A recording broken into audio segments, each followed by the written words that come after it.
Hi friends, today அவரைக்காயும் சக்கரவள்ளி கிழங்கையும் வச்சு ஒரு பொரியல் எப்படி செய்யலான்னு பார்க்கலாம். இது பொங்கல் ஸ்பெஷல் சிம்பிளான ரெசிபி. வாங்க பார்க்கலாம். இதுக்கு உப்பு போட்டு ஃபஸ்ட்டு இதை வேக வச்சு எடுத்துக்கணும். மூழ்கிற அளவு தண்ணி ஊற்றி வேக வச்சு எடுத்துக்கோங்க. இந்த மாதிரி கொதிச்சோன்னா ஆஃப் பண்ணிடுங்க. ஆஃப் பண்ணிட்டு வடிகட்டிடுங்க. வடிகட்டிட்டு இந்த அளவுக்கு வந்திருக்கணும். இந்த அளவுக்கு தான் சக்கரவள்ளி கிழங்கும் அவரைக்காயும் வெந்திருக்கணும். ரொம்ப வேக வச்சிடாதீங்க, நல்லா இருக்காது. ஒரு 90% வெந்தால் போதும். அதுக்கப்புறம் இதுக்கு ஒரு தாளிப்பு ரெடி பண்ணணும். எண்ணெய் ஊற்றிக்கோங்க. எண்ணெய் சூடானதும் கடுகு ஒரு டேபிள் ஸ்பூன் போட்டுக்கோங்க. அதுக்கப்புறம் கடுகு பொரிஞ்சதும் உளுந்தம்பருப்பு ஒரு டேபிள் ஸ்பூன் போட்டுக்கோங்க.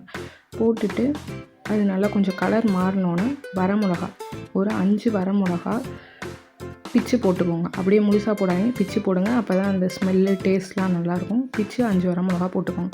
அப்புறம் ஒரு கொத்து கருவேப்பிலையும் ஆட் பண்ணிக்கோங்க. கருவேப்பிலை ஆட் பண்ணாலும்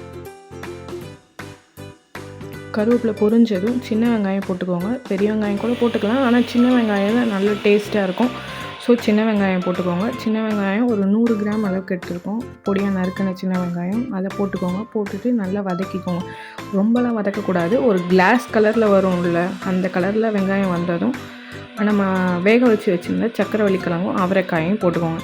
போட்டுட்டு நல்லா கிண்டுங்க. அந்த தாளித்தது அவரைக்காய் சக்கரவள்ளி கிழங்கு எல்லாம் ஒன்று செய்கிற மாதிரி கிண்டுங்க.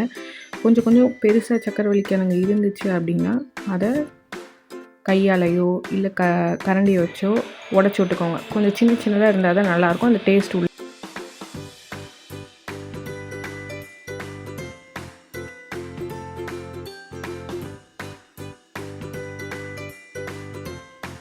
அப்புறம் சில்லி பவுட்ரு ஒரு டீஸ்பூன் ஆட் பண்ணிக்கோங்க. அதுக்கப்புறம் உப்பு தேவையான அளவு, ஆல்ரெடி வேக வைக்கலே உப்பு போட்டிருக்கோம், ஸோ கேர்ஃபுல்லாக போட்டுக்கோங்க.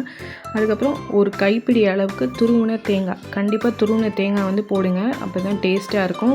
இந்த டிஷ்க்கு ஒரு முக்கியமான ஒரு இன்க்ரீடியண்ட் இது.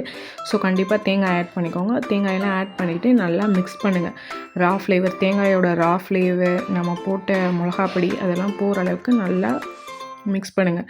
இன்னும் கொஞ்சம் பெருசாக இருக்கனால நாங்கள் உடச்சி விட்ருக்கோம். நல்லா மிக்ஸ் பண்ணி ரெடியாக வச்சுக்கோங்க. ஸ்லோ ஃப்ளேம்லேயே வச்சு இதை கிண்டுங்க.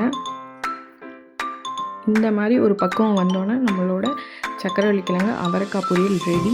இது கண்டிப்பாக ட்ரை பண்ணி பாருங்கள், சூப்பராக இருக்கும்.